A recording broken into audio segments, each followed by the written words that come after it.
Bienvenue, encore une fois, à l'heure du temps. Je suis Jimmy Bernier. Mesdames et messieurs, assurez-vous que vous écoutez attentivement ce soir, alors que je vous apporte un autre épisode dans la série sans fin que j'appelle Les Mystères.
L'épisode de ce soir, mesdames et messieurs, est intitulé Les Ténèbres.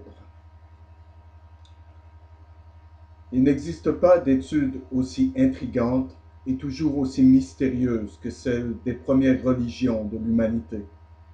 de remonter le culte de Dieu à sa simple origine et de marquer le processus graduel de ses superstitions dégradantes et de ses rites profanes qui obscurcirent et enfin éteignirent sa présence dans le monde antique.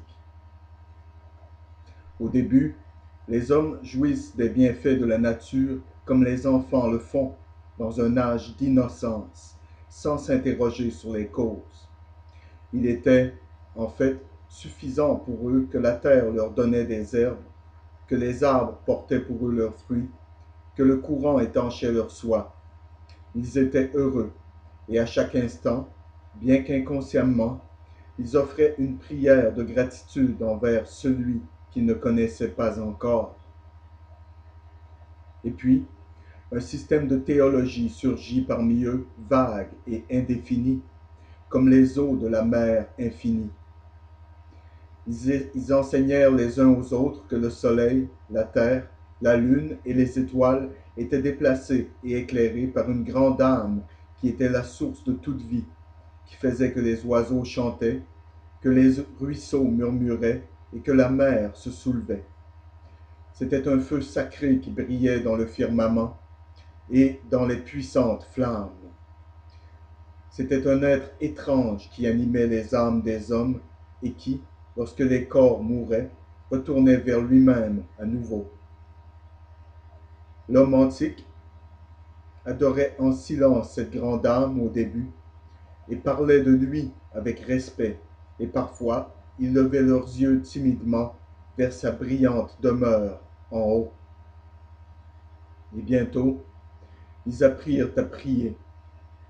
Quand ceux qu'ils aimaient étaient mourants, ils poussaient des lamentations sauvages et balançaient leurs bras désespérément vers l'âme mystérieuse. Dans les moments difficiles, l'esprit humain, si imbécile, si impuissant, se raccroche toujours à quelque chose qui est beaucoup plus fort que lui. Encore à cette époque, ils adoraient seulement le soleil, la lune et les étoiles, et non pas comme Dieu, mais comme des visions de cette essence divine qui seule gouvernait et imprégnait la terre, le ciel et la mer. Ils l'adoraient à genoux, les mains jointes et les yeux levés. Ils ne lui offraient aucun sacrifice. Ils ne lui construisaient pas de temple, vous voyez. Ils se contentaient de lui offrir leur cœur plein de crainte, dans son propre temple qui était plein de la grandeur de la nature. Car le Dieu qu'ils adoraient était, en effet, le Dieu de la nature. Et il est dit par certains qu'il existe encore quelques îles barbares où les hommes n'ont pas les églises, ni de cérémonies, où ils adorent encore Dieu, reflété dans l'œuvre de ses mains innombrables, dans le mystère et l'équilibre et la perfection de la nature. Mais, voyez-vous, ils ne tardèrent pas à ne plus se contenter de ce simple service. Il y avait ceux d'entre eux qui apprirent à subvertir et à déformer afin qu'ils puissent contrôler les autres autour d'eux. La prière, qui avait d'abord été une source d'inspiration, tomba dans un système et les hommes déjà cultivés méchants priaient le Dieu de leur donner l'abondance de peaux de bêtes sauvages et de détruire leurs ennemis. Ils montèrent sur des éminences, des sommets de montagnes, et ils construisirent des tours, comme s'ils espéraient qu'en étant ainsi plus près de Dieu, ils préféreraient leurs prières à celles de leurs rivaux. Et ceux qui contrôlent ces éminences devinrent puissants. Et telle est l'origine de cette vénération superstitieuse pour les hauts lieux, qui était universelle dans l'ensemble du monde païen. Et puis, il est clair dans les anciennes annales que quelqu'un émergea. Orphée naquit, et il inventa des instruments dont à son contact et à ses lèvres émanaient des notes d'une douceur dépassante, et par ces mélodies, il séduit les sauvages, innocents, émerveillés dans les profondeurs de la forêt, et là, Orphée leur enseigna les préceptes de l'obéissance à la grande âme et de la bonté les uns envers les autres dans des mots harmonieux, et il devint le grand prêtre. Et ainsi, ils consacrèrent des bosquets et des forêts au culte de la divinité. Il y avait des hommes qui avaient regardé Orphée et qui avaient vu et enviaient son pouvoir sur le troupeau qui l'entourait, car même alors il y avait du sheeple. Ils résolurent de l'imiter, et après avoir étudié ces barbares, ils se regroupèrent et s'appelèrent eux-mêmes leurs prêtres.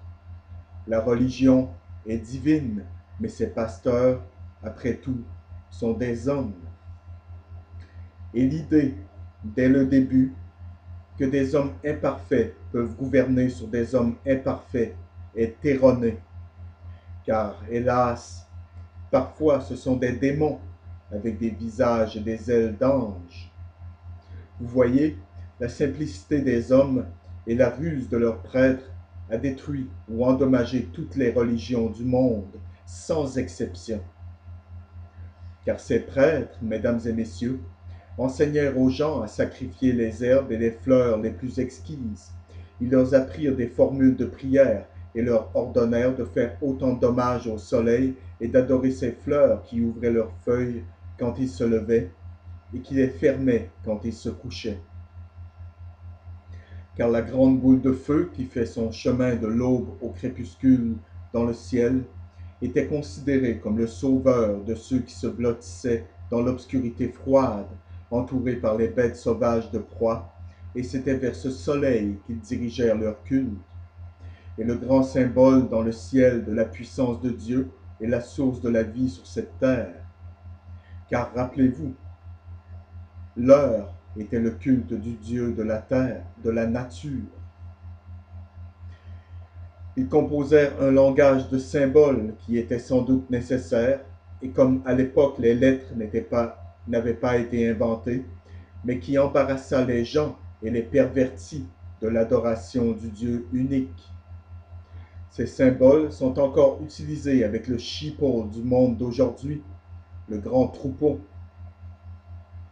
Ainsi, le soleil représentait la grande doctrine de la religion et la lune représentait l'Église, reflétant la lumière pure du soleil. Et le soleil et la lune étaient adorés comme des emblèmes de Dieu, et le feu, par les philosophes du feu, comme un emblème du soleil, l'eau comme un emblème de la lune, qui, par la foi, reflète la lumière pure de son maître. Le serpent représentait le corps entier de la prêtrise, les initiés, étaient d'être adorés comme un emblème de la sagesse et de la jeunesse éternelle, puisqu'il renouvelle sa peau chaque année, et donc rejette périodiquement tous les symptômes de la vieillesse, et recommence, renaît si vous voulez. Et le taureau, le plus vigoureux des animaux, et dont les cornes ressemblent à celles du croissant de lune, était également adoré. Les prêtres observèrent l'avidité avec laquelle les barbares adoraient ces symboles et les augmentèrent. C'était un temps de grand mystère et de peu de compréhension de tout ce qui était vu autour d'eux. Pour l'homme antique, le soleil semblait mourir et l'obscurité descendait sur eux, à l'époque de grands dangers et froid. Et puis, comme par magie, le soleil renaissait chaque matin et faisait son chemin à travers le ciel où il vieillissait et mourait à nouveau. Et ils commencèrent à mesurer leur monde par les saisons du soleil, et leur religion reflétait tout cela. Et les religions d'aujourd'hui, même si elles nient tout lien avec cet ancien paganisme, reflètent encore cette religion exacte dans les cérémonies et ses fêtes, même jusqu'à la disposition de ces églises. Adorer le visible est une maladie de l'âme inhérente à toute l'humanité, et à la maladie de ces hommes aurait pu guérir. Et à la maladie que ces hommes auraient pu guérir, ils se plièrent. Il est vrai que la première religion des hommes aurait regardé cela simplement comme les symboles vides d'un être divin, mais il est certain aussi qu'avec le temps, le vulgaire oublia le Dieu de l'emblème et se prosterna devant ce que leur père n'avait qu'honoré, et par conséquent, le symbole est devenu le Dieu. L'Égypte était la source de ces idolâtries, et c'était en Égypte que les prêtres appliquèrent d'abord les attributs réels au soleil et à la lune qu'ils appelaient sa femme et sœur et mère, et le soleil devint Osiris, la lune devint Isis, frère et sœur, mère et fils, mari et femme. Cela pourrait peut-être, pour ceux d'entre vous qui ne l'ont pas entendu et peut-être n'ont pas été à l'écoute de cette émission pour une grande période de temps, cela pourrait peut-être vous intéresser d'écouter la toute première fable du monde.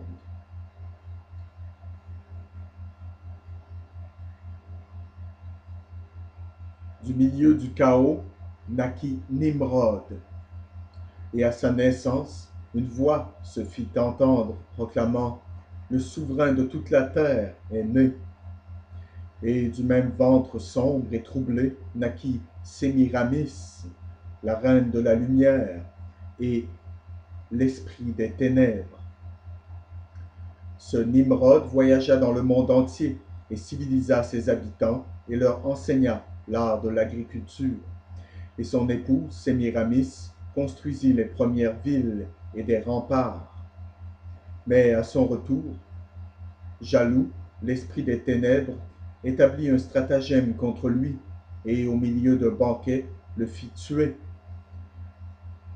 Il fut cloué dans sa prison, qui, jeté dans la rivière, flotta vers la mer, qui, même dans ces temps anciens, n'était jamais mentionnée, sauf avec des marques de détestation.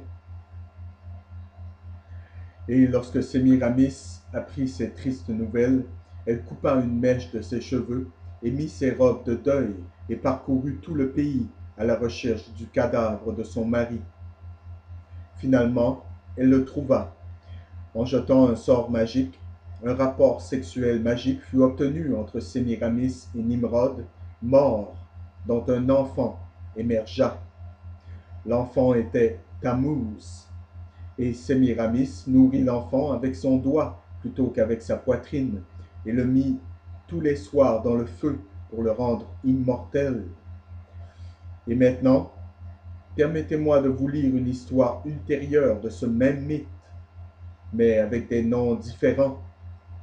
Et je dois m'écarter de ma narration ici et vous lire ceci. Du milieu du chaos naquit Osiris, et à sa naissance une voix se fit entendre proclamant « Le souverain de toute la terre est né ».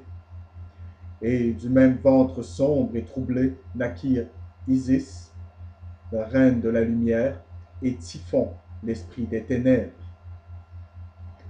Cet Osiris se déplaça dans le monde entier et civilisa ses habitants et leur enseigna l'art de l'agriculture, les réunit en des sociétés pour le bénéfice mutuel et la protection. Mais à son retour en Égypte, le Typhon jaloux établit un stratagème contre lui et au milieu d'un banquet le fit enfermer dans un coffre qui correspondait exactement à son corps. Il fut cloué dans sa prison qui, jeté dans le Nil, flotta vers la mer par la bouche tahitique qui, même à l'époque de Plutarque, n'était jamais mentionnée par un Égyptien, sauf avec dédain et dégoût. Quand Isis entendit les nouvelles, elle coupa une mèche de ses cheveux et mit ses robes de deuil et parcourut tout le pays à la recherche du coffre qui contenait le cadavre de son mari. Enfin, elle apprit que le coffre avait été porté par les vagues sur le rivage de Byblos et s'y était logé dans les branches d'un buisson de tamaris qui avait rapidement poussé et était devenu un bel et grand arbre, croissant autour du coffre afin qu'il ne puisse pas être vu. Le roi du pays, étonné de la grande taille de l'arbre, avec la taille que l'arbre avait si rapidement acquis, ordonna qu'il soit abattu pour être taillé en un pilier pour soutenir le toit de son palais, le coffre étant toujours caché dans le tronc. La voix qui avait parlé du ciel à la naissance d'Osiris fit connaître ces choses à la pauvre Isis, qui alors alla à la côte de Byblos et s'assit en silence près d'une fontaine pour pleurer. Les demoiselles de la reine la rencontrèrent et l'accostèrent, et la reine la désigna comme nourrice pour son enfant. Et Isis nourrit l'enfant avec son doigt au lieu d'avec sa poitrine, et le mit tous les soirs dans le feu pour le rendre immortel. Alors qu'elle se transforma en une hirondelle, elle voltigea autour de la colonne qui était la tombe de son mari, et se lamenta sur son malheureux sort. Il se trouva que la reine la découvrit ainsi, et poussa un cri quand elle vit son enfant entouré par les flammes. Par ce cri, elle rompit le charme et le priva de l'immortalité. Par ce cri, Isis fut ramenée à sa forme de déesse et se tint devant la reine émerveillée, brillante de lumière et diffusant de doux parfums tout autour. Elle coupa et ouvrit le pilier, et prit le cercueil avec elle et l'ouvrit dans un désert. Et là, elle embrassa le cadavre froid d'Osiris et pleura amèrement.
Isis retourna en Égypte et cacha le cercueil dans un endroit isolé. Mais Typhon, chassant au clair de lune, par hasard le trouva et divisa le corps en 14 morceaux. Encore une fois, Isis se lança dans sa recherche lasse à travers tout le pays, naviguant sur les parties marécageuses dans un bateau en papyrus. Elle retrouva tous les fragments sauf celui qui avait été jeté à la mer. Elle enterra chacun de ceux-ci à l'endroit où elle les avait trouvés, ce qui explique pourquoi, en Égypte, il y a tant de tombes d'Osiris. Et à la place du membre qui était perdu, elle donna le phallus aux Égyptiens, le culte dégoûtant qui fut transporté de là en Italie, en Grèce et dans tous les pays de l'Est. Et aujourd'hui, les gens paient hommage à ce phallus quand ils se tiennent en admiration devant le Washington Monument. Car vraiment, car vraiment, c'est le manche. Quand Isis mourut, elle fut enterrée dans un bosquet près de Memphis. Sur sa tombe a été soulevée une statue couverte de la tête aux pieds d'un voile noir. Et en dessous étaient gravées ces paroles divines.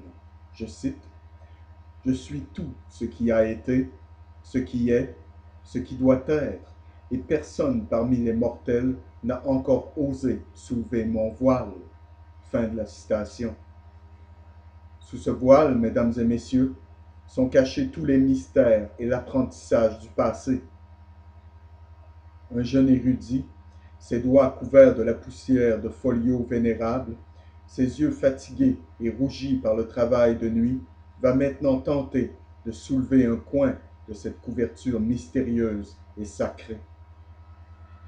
Les folios sont les vieux livres que j'ai découverts dans les librairies de livres à travers le pays et dans le monde.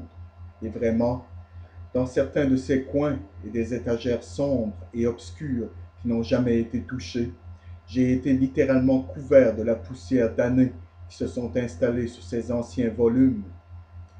Ceux que je pouvais me permettre ont trouvé leur place dans ma bibliothèque, où ils servent encore aujourd'hui. Vous voyez, ces deux divinités, Isis et Osiris, étaient les parents de tous les dieux et déesses des païens, où étaient en effet les dieux eux-mêmes adorés sous de nombreux noms différents: Nimrod, Sémiramis, Isis, Osiris, Diana, Dionysos. La même fable a été reçue dans les mythologies des Hindous et des Romains.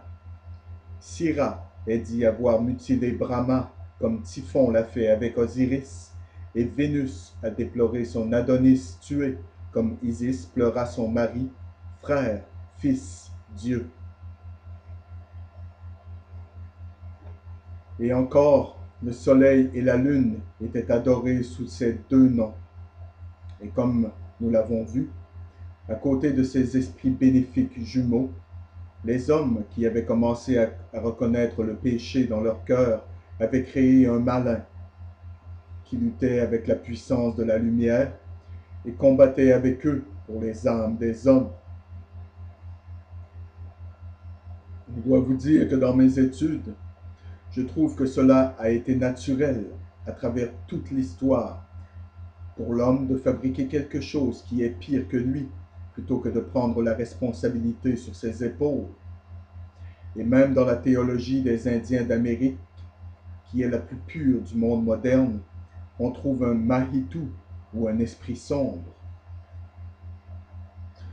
Osiris, ou le soleil, était maintenant adoré dans le monde entier, bien que sous des noms différents. Il était le Mitra des Perses, le Brahma de l'Inde, le Baal ou Adonis des Phéniciens. Il était l'Apollon des Grecs, l'Odin de la Scandinavie, le Hu des Bretons et le Baiwei des Lapons. Isis, mesdames et messieurs, a également reçu le nom de Islène, Cérès, Rhea, Vénus, Vesta, Cybèle, Niobe, Mélissa, Nehalénia dans le nord, Isi avec les Indiens, Puzza chez les Chinois et Séridwen parmi les anciens Bretons. Parmi les Égyptiens étaient des philosophes sublimes qui ont dicté la théologie au monde. Et en Chaldée surgit les premiers astrologues qui regardaient les corps célestes avec curiosité ainsi qu'avec crainte, et qui firent des découvertes divines et qui s'appelaient eux-mêmes les interprètes de Dieu. Et à chaque étoile, ils donnèrent un nom, et à chaque jour de l'année, ils donnèrent une étoile.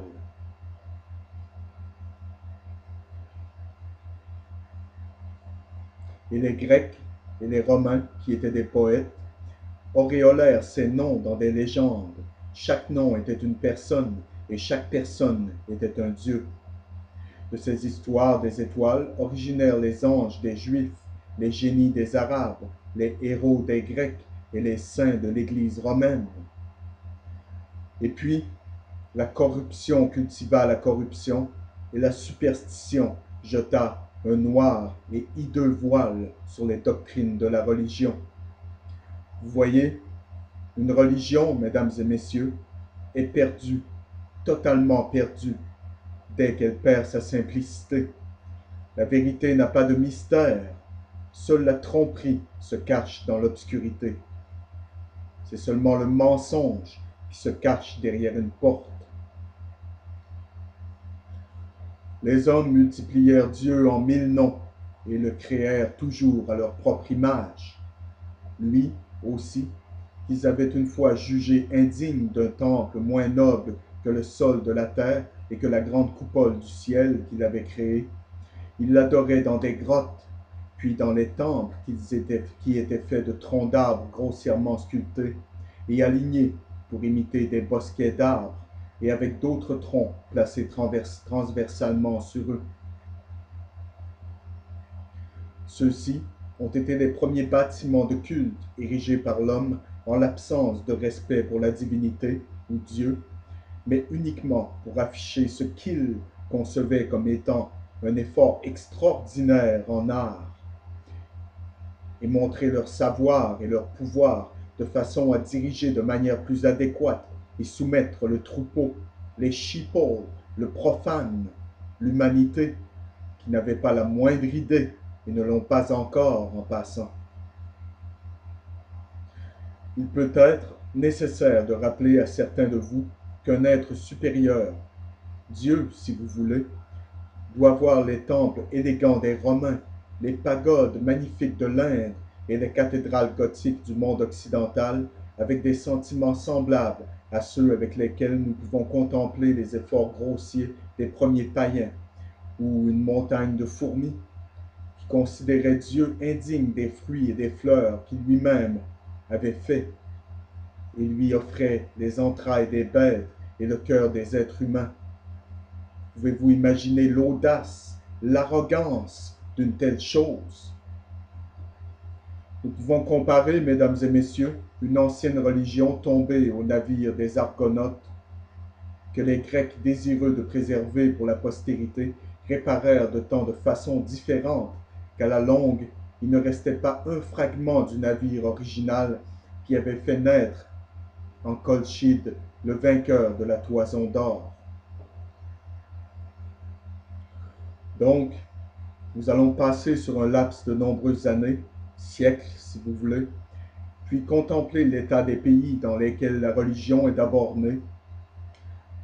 Nous trouvons les Égyptiens adorant la plus commune des plantes, la plus méprisable des bêtes, le plus hideux des reptiles, la solennité et le faste de leurs cérémonies absurdes en faisant la risée du monde entier.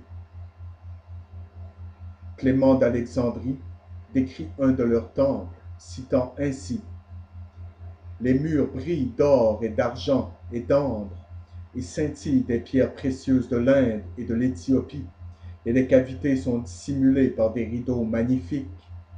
Mais si vous entrez dans la pénétralia et cherchez une image de Dieu pour qui la fan a été construite, l'un des pastophories ou un autre préposé du temple approche avec un visage solennel et mystérieux, et en soulevant le voile, vous souffre d'obtenir un aperçu de la divinité. Et là, sur un autel, vous voyez un serpent, ou un crocodile, ou un chat, ou un autre animal, un habitant plus approprié d'une caverne ou d'un marécage plutôt que d'un temple, ou un pénis géant, le phallus d'Osiris qu'Isis avait substitué sur l'autel de l'Égypte.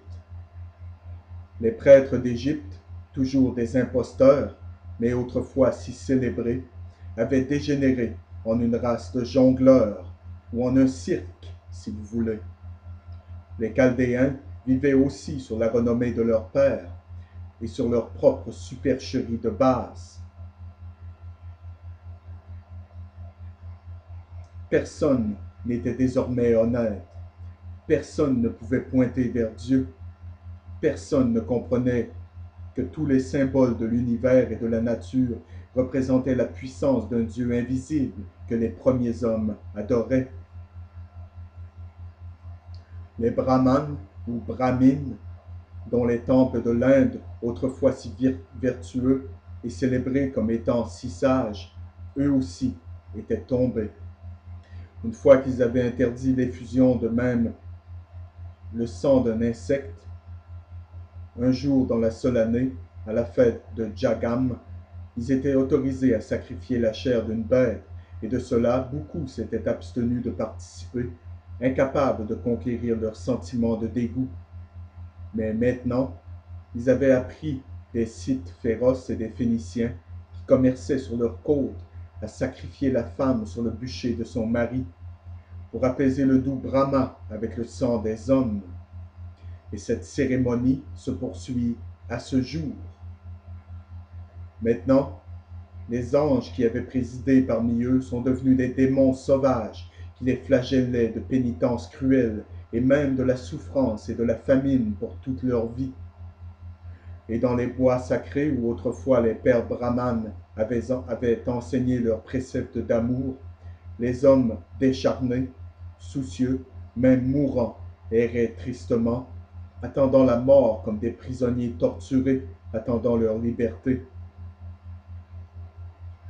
Mais pire encore, ces prêtres malicieux cherchaient à travers le pays les plus belles jeunes femmes et les entraînaient à la danse dans les temples, et pour inciter les fidèles vers leurs bras avec des attitudes lascives et des regards languissants, et avec leurs voix qui se mêlaient harmonieusement avec des clochettes d'or suspendues à leurs pieds. Elles devinrent des prostituées pour la prêtrise. Ils chantaient des hymnes aux dieux en public et en privé enrichissaient les trésors de la pagode de leurs gains infâmes. Et dans une religion pure et simple, et donc, une religion pure et simple fut dégradée par l'avarice et la luxure de ces prêtres, jusqu'à ce que les temples devinrent un repère de voleurs, jusqu'à ce que la prostitution trône sur les autels des dieux. Et aujourd'hui, cela continue, bien qu'étant de la prostitution d'une manière différente. La plupart des réunions religieuses sont aujourd'hui du consumérisme spirituel. Elles commencent avec un problème, et quand l'heure est terminée, le problème a été résolu, et les coffres des prêtres, du pasteur, ont été remplis dans le processus. La Grèce et Rome, enterrées dans la paresse et le luxe, n'ont pas échappé à la contamination générale. L'emblème de la génération, le phallus, qu'Isis avait légué aux Égyptiens et qu'ils avaient tenu en vénération abstraite, avait maintenant obtenu une place de choix dans les festivals de ces nations, comme l'a fait le lingam et ceux des hindous, et il était ouvertement exhibé dans les processions, devant les invités de la maison, dans les processions dans les rues. Il était porté par les nations romaines sur des bracelets au bras, et il orne la capitale des États-Unis en tant que le Washington Monument, et se moque d'eux sur Dealey Plaza à Dallas, au Texas. Les festivals et les mystères sacrés qu'ils avaient reçus des Égyptiens et pour lesquels les femmes avaient coutume de se préparer par la continence et les hommes par le jeûne, étaient maintenant de simples véhicules pour toutes les dépravations et tromperies de la véritable espèce la plus basse. Les hommes étaient autorisés à rejoindre les femmes dans leur culte de Bacchus ou d'Adonis, de la Bona Dea et même de Priapi, et s'y dissolus devant le Dionysia, mesdames et messieurs, que les pouvoirs civils étaient contraints, oui, forcés, d'interférer avec ceux de la religion, et les bacchanales furent abolis par un décret du Sénat romain. Mais il était trop tard, car le destin de Rome avait été scellé. Et les Juifs, le peuple élu de Dieu, n'avaient pas changé leur religion. Dieu, las de leurs péchés, ne les avait-il pas livrés à la captivité, fouettés de tristesse, menacés de malédiction? Et l'État d'Israël n'est-il pas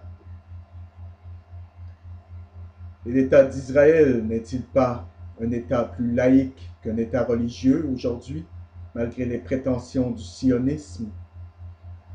Ils adoraient Baal Péor, le Priap d'Assyrie. Ils sacrifiaient leurs enfants à Moloch. Ils possédaient des danseuses dans le Saint-Temple. Et cette corruption n'a épargné aucune race, aucun peuple, aucune religion, et personne ne peut pointer vers un autre et dire, en vérité, qu'ils sont plus coupables qu'eux. Car tous sont coupables. Toutes les personnes, toutes les religions, toutes les nations partout dans le monde ont détruit les simples préceptes de toutes les religions du monde, et aucune ne ressemble même légèrement à ce qu'elles ont été au début. Et je ne vais pas aller plus loin dans les détails qui sont si dégradants pour la nature humaine. Je peux vous voir tortiller dans vos sièges, donc je vais avoir pitié. Je vais plutôt vous inviter à me suivre par l'écoute constante de l'heure du temps dans un coin où vous pouvez commencer à comprendre plus facilement où nous sommes et où nous allons, car nombreux sont ceux qui ont parcouru cette route auparavant dans l'histoire du monde. Cela est promulgué en cycle, et ceux qui ignorent l'histoire sont condamnés à la répéter. Il y a un endroit dans le monde où, du moins pendant plusieurs siècles, la religion a été préservée dans sa pureté primitive et dont les prêtres, par une soldatesque barbare, étaient reçus comme des martyrs selon ce qu'ils prétendent dans le ciel avant qu'ils aient même appris à être fourbes sur cette terre. C'était un endroit isolé, inconnu du monde dans les premiers âges du vice. C'est maintenant un royaume réputé pour son pouvoir jadis grand, qui entourait le bosquet, et pour son luxe d'un hémisphère à l'autre, et pour son influence civilisatrice et également sa cruauté abjecte.